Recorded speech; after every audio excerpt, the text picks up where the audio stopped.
আলহামদুলিল্লাহি রাব্বিল আলামিন।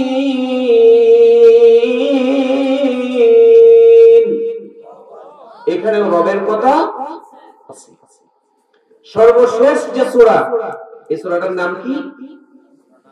সূরাতুন নাস। এই সূরাতে মনে হয় রবের কথা নাই। কুল আউযু বিরাব্বিন, এখানেও রবের কথা।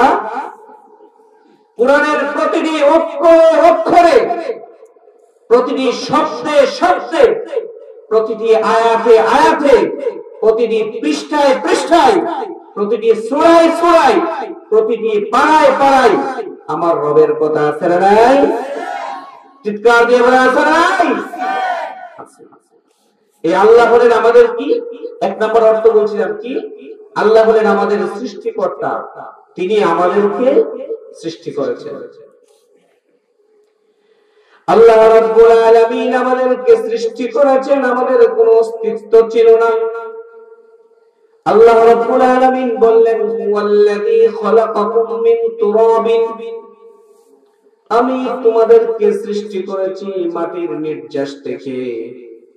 আদম আলাইহিস সালামকে আল্লাহ পাক সৃষ্টি করেছেন টনটনে শুকনা মাটি থেকে। আমাদেরকে টনটনে শক্ত শুকনা মাটি থেকে সৃষ্টি করেন নাই, আমাদেরকে সৃষ্টি করেছেন মাটির নির্যাস থেকে। সুবহানাল্লাহ পড়েন। মাটির নির্যাস কি? মাটির মধ্যে আমরা বিভিন্ন গাছ রোপণ করি, ফল হয়, এইগুলি খাওয়ার পরে বাবার পৃষ্ঠদেশে শুক্রাণু তৈরি হয়। এই শুক্রাণু আর মায়ের ডিম্বাণুতে মিশে আল্লাহ তাআলা মানব জাতি সৃষ্টির আল্লাহ তাআলা একটি সিস্টেম তৈরি করেছেন। সুবহানাল্লাহ। আল্লাহ রাব্বুল আলামিন বললেন, বান্দারে তোমাদের কোনো অস্তিত্ব ছিল না, মাটির নির্যাস থেকে আমি তোমাদেরকে সৃষ্টি করেছি। সুম্মা মিন নুতফাতিন সুম্মা মিন আলাকা, এই নুতফা থেকে আলাকা জমাট রক্ত পিণ্ড তৈরি করে আমি আল্লাহ রাব্বুল আলামিন তিলে তিলে তোমার মায়ের পেটের ভিতরে 10টি মাসে তোমাকে আমি আল্লাহ সৃষ্টি করেছি। সুবহানাল্লাহ। আল্লাহ রাব্বুল আলামিন সুম্মা ইখরিজুকুম তিফলা, এই সন্তানটা মায়ের পেটের ভিতরে আসার আগে, মায়ের যখন সন্তান হওয়ার সম্ভাবনা দেখা দেয়, আল্লাহ রাব্বুল আলামিন সন্তান জন্ম হওয়ার আগে মায়ের মাসিক পিরিয়ড বন্ধ করে দেয়। সন্তানের নাভির সাথে মায়ের একটি তার, নারের একটি তার লাগিয়ে দেন আল্লাহ রাব্বুল আলামিন। তিনি তো সেই রব সৃষ্টিকর্তা যিনি মায়ের পেটের ভিতরে সন্তান আসার আগে আল্লাহ রাব্বুল আলামিন তার জন্য রিজিক পাঠিয়ে দেন। সুবহানাল্লাহ পড়ি। সন্তান আসার সম্ভাবনার আগেই মায়ের পেটের ভিতরে খাবার রিজার্ভ করেন তিনি কে? আরো জোরে বলেন, তিনি কে? আল্লাহ রাব্বুল আলামিন বললেন, তারপরে দুনিয়ার জীবনে যখন সুম্মা ইখরিজুকুম তিফলা, দীর্ঘদিন ধরে মায়ের রক্ত খেয়ে খেয়ে তোমার বড় হয়েছে, শিশু রূপে তোমাকে মায়ের পেট থেকে বের করে নিয়ে আসলাম। দুনিয়াতে আসার আগে আমি আল্লাহ রাব্বুল আলামিন তোমার মায়ের পেটের ভিতরে যে খাবারের লাইনটা ছিল, ধারালো অস্ত্র দিয়ে, কেচি দিয়ে, ব্লেড দিয়ে কেটে দিলাম। কেটে দেওয়ার মাধ্যমে আমি আল্লাহ তোমার খাবারের লাইন বন্ধ হলো কয়টা বলেন তো? একটা। কয়টা বন্ধ হলো? আল্লাহ রাব্বুল আলামিন বললেন, একটি লাইন বন্ধ করে দিয়ে আমি তো সেই রব, আমি তো সেই সৃষ্টিকর্তা, লালন পালন কর্তা। একটি লাইন বন্ধ করে দিয়ে তোমার জন্য তোমার মায়ের দুধের মধ্যে আমি আল্লাহ 2টি লাইন তৈরি করে দিলাম। দুইজন বললেন সুবহানাল্লাহ। কি জোরে বলেন সুবহানাল্লাহ। যে আল্লাহ সন্তান আসার সাথে সাথে আগেই মায়ের পেট বুকের মধ্যে তার খাবারের ব্যবস্থা করেন তিনি কে? আল্লাহ। এরপরে আল্লাহ রাব্বুল আলামিন বললেন, 2 বছর হয়ে গেল, ফিসালুহু ফি আমাইন, তোমার মা তোমাকে 2 বছর 24 মাস দুধ পান করালেন। শরীয়তের অস্ত্র দিয়ে আমি তার দুধ পান বন্ধ করে দিলাম। সন্তানের ছোট ছোট দাঁত উঠেছে, ভালো মন্দ খেতে পারে। আল্লাহ রাব্বুল আলামিন বললেন, বান্দারে শরীয়তের অস্ত্র দিয়ে 2টি লাইন খাবারের বন্ধ করে দিলাম। এখন তোমার জন্য কিছু আমিষ নিরামিষ পানীয় লিকুইড দুধ জাতীয় খাবার আমি আল্লাহ 4 ধরনের খাবারের তোমার জন্য ব্যবস্থা করে দিলাম। সুবহানাল্লাহ। একটু খিচুড়ি খায়, একটু শক্ত আমি কিছু কিছু জিনিস, বাচ্চা অনেক জিনিস খেতে চায়, ঠিক না? এরপর আল্লাহ রাব্বুল আলামিন বললেন, বান্দা 2টা লাইন বন্ধ করে দিলাম, 4টি লাইন তোমার চালু হয়েছে। সুম্মা লিতাবলুগু আশুদ্দাকুম, শৈশব পেরিয়ে কৈশোর পেরিয়ে যৌবনে পদার্পণ করেছো, সমাজের ভালো এবং মন্দ তুমি তো বুঝতে পারো এখন। ওয়ালাউ আন্না আহলাল কুরা আমানু ওয়াত্তাকাউ লাফাতাহনা আলাইহিম বারাকাতিন মিনাস সামাই ওয়াল আরদ। আল্লাহ বললেন, এখন যদি তুমি আমার প্রতি ঈমান আনো এবং আমাকে ভয় করে চলো, লাফাতাহনা আলাইহিম বারাকাতিন মিনাস সামাই ওয়াল আরদ। সুবহানাল্লাহ। আল্লাহ বললেন, আসমান এবং জমিনের মধ্যে যত বরকতের দরজা আছে আমি আল্লাহ তোমার জন্য সব খুলে দিব। সুবহানাল্লাহ। ইন্নাল্লাযীনা ক্বালু রাব্বুনাল্লাহ,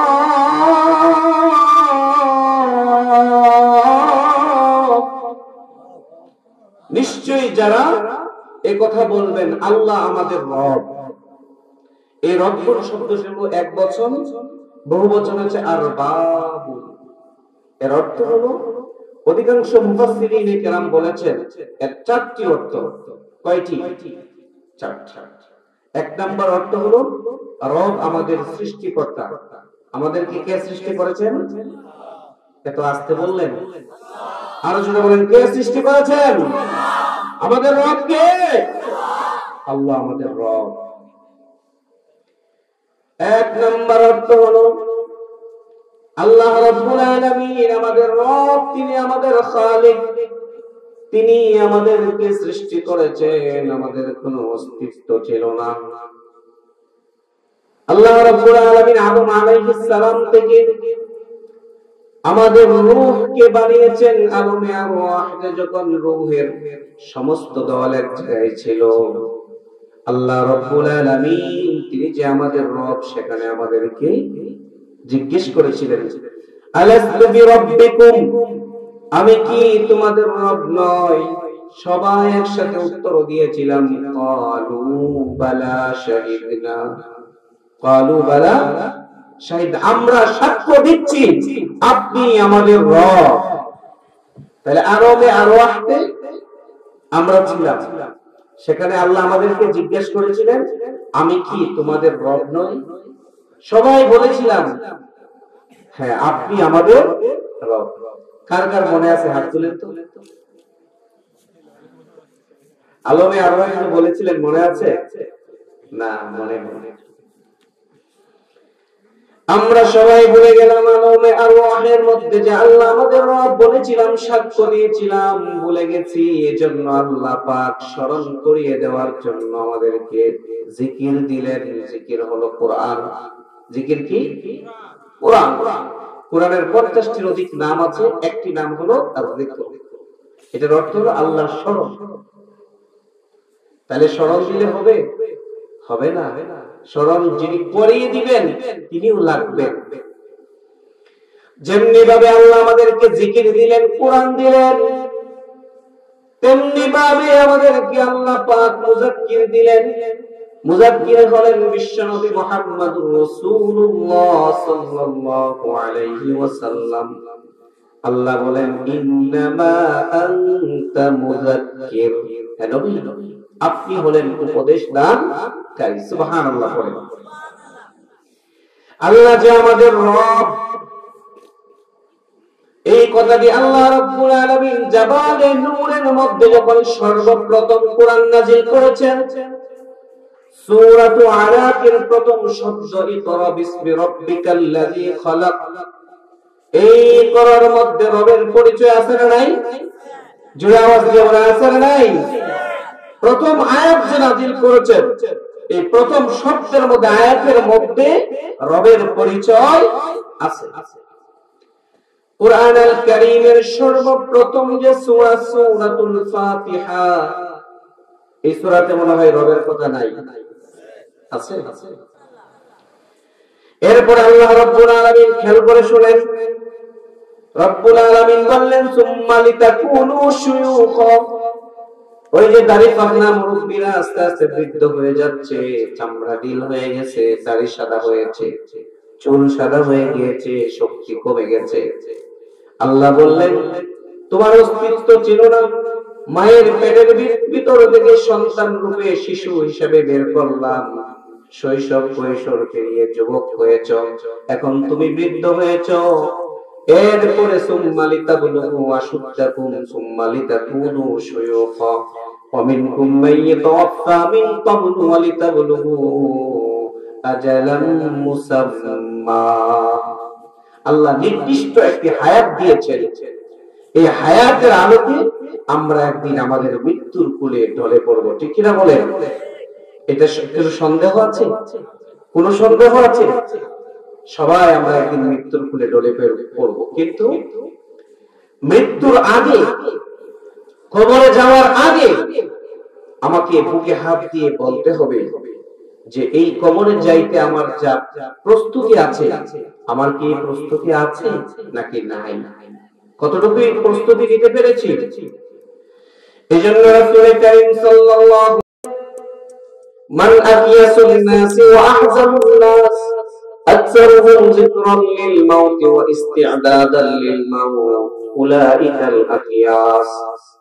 আল্লাহর নবীকে প্রশ্ন করলেন, ইয়া রাসূলুল্লাহ, ইয়া হাবিবাল্লাহ, মানুষের মধ্যে সবচেয়ে বুদ্ধিমান, জ্ঞানী, মেধাবী ব্যক্তি কারা? আল্লাহর নবী বললেন, মানুষের মধ্যে সবচেয়ে বুদ্ধিমান, মেধাবী, সতর্ক ব্যক্তি হলো ওই ব্যক্তি যে সব সময় মৃত্যুর কথা স্মরণ করে এবং কবরে যাওয়ার জন্য প্রস্তুতি গ্রহণ করে। সুবহানাল্লাহ। প্রস্তুতি আছে আমাদের? আছে। আজকে যদি এখন এই মুহূর্তে যদি হার্ট ফেল করে এখানে পড়ে যায়, তাহলে আমার আর কিছু করার নেই।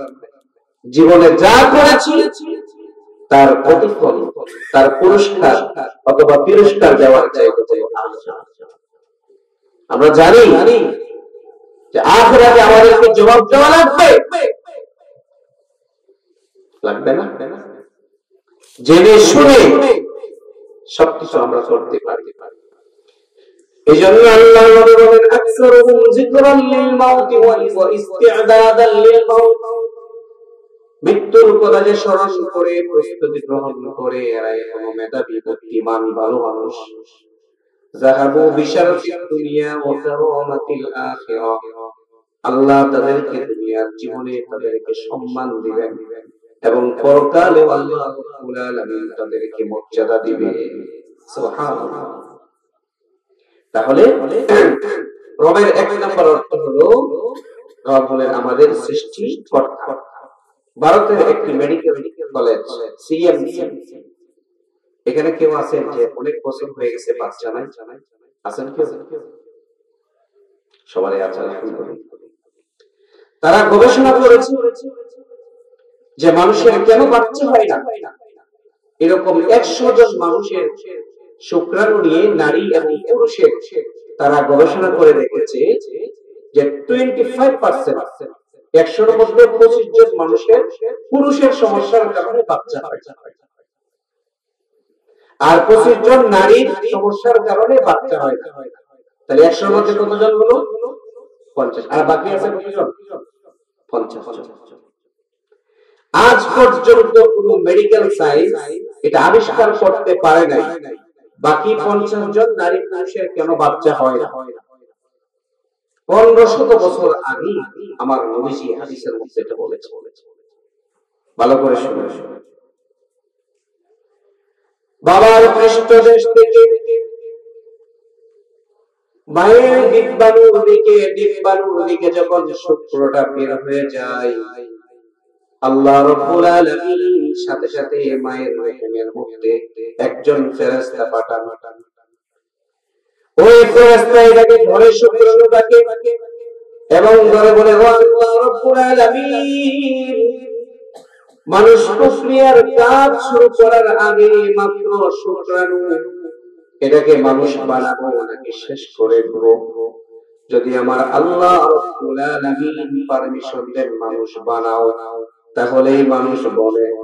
আর যদি আল্লাহ বলেন না মানুষ বানিও না, তাহলে সাথে সাথেই ফেরেশতা এই ডিমগুলোকে ফোঁটা করে ফেলে। আল্লাহু আকবার। পৃথিবীর কোন মেডিকেল সায়েন্স, কোন বিজ্ঞানী আজ পর্যন্ত গবেষণা করে বের করতে পারে না, কিন্তু রাসূল বলেছেন আল্লাহ যদি চায় তাহলে মানুষ মায়ের রেহেমের মধ্যে পয়দা হবে, আর যদি না চায় পৃথিবীর সমস্ত ডাক্তার, মেডিকেল সায়েন্স ওষুধ বানায় পেলেও একটি বাচ্চা দেওয়া সম্ভব